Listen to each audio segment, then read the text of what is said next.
السلام علیکم ورحمۃ اللہ وبرکاتہ۔ دوستو کیا حال ہے؟ امید کرتا ہوں آپ سب خیریت سے ہوں گے۔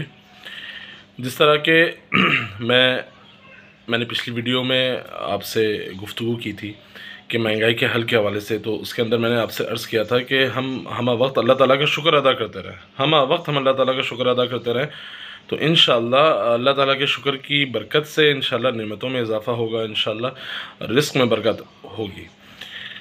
اور اسی ضمن کے اندر میں یہ عرض کرتا چلوں کہ اس مہنگائی کے دور کے اندر ہمیں اور کیا کام کرنے چاہیے، تو اس سلسلے میں جس طرح کا مہنگائی کا طوفان ہے تو ہمیں دعاؤں کا بہت زیادہ اہتمام کرنا چاہیے۔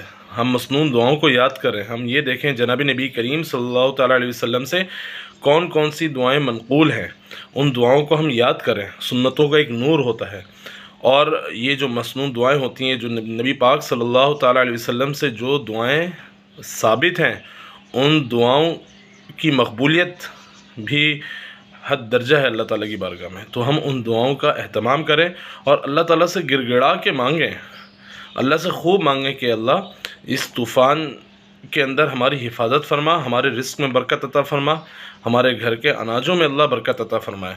کیونکہ میرے بھائی کمر توڑ مہنگائی ہے، حالات بہت عجیب طرف جاتے ہوئے محسوس ہو رہے ہیں، تو یہ وقت ہے اللہ تعالیٰ سے لو لگانے کا، یہ وقت ہے اللہ تعالیٰ سے مانگنے کا، اللہ کے خزانوں سے مانگنے کا۔ اللہ کے خزانے دیکھیں، مہنگائی ہمارے لیے، اللہ کے لیے مہنگائی نہیں ہے، اللہ کے لیے کچھ بھی نہیں ہے یہ۔ جب اللہ تعالیٰ اپنے خزانوں سے دینے کا ارادہ فرما لیں تو پھر مہنگائی ہمارے لیے پھر یہ کچھ بھی نہیں ہے۔